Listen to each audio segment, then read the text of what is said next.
Guys நீங்க எல்லாரும் ஒண்ணு நோட் பண்ணீங்களா? விஜய் அண்ணா எப்போ பாலிடிக்ஸ் வந்தாரோ, அப்போலேருந்து எல்லாருமே விஜய் அண்ணாவ அண்டர் எஸ்டிமேட்டா பண்றாங்க. ஏன்னா, அவருக்கு வந்து அரசியல் தெரியல, எக்ஸ்பீரியன்ஸ் இல்ல அப்படி இப்படின்னு நெறைய சொல்றாங்க.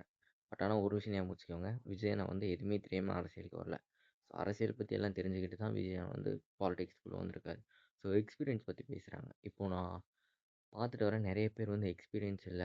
யூடியூப் சேனல்ஸ்ல நெறைய இன்ஃப்ளூயன்சர்ஸ் வந்து எக்ஸ்பீரியன்ஸ் இல்லைன்னு சொல்கிறாங்க. நான் இப்போது ரீசெண்டாக என்ன யூடியூப் சேனல்னால் இப்போது திமுக தீய சக்தின்னு ஒரு யூடியூப் சேனல் இருக்கா. அவங்க என்ன சொல்கிறாங்கன்னா எக்ஸ்பீரியன்ஸ் இல்லைன்னு.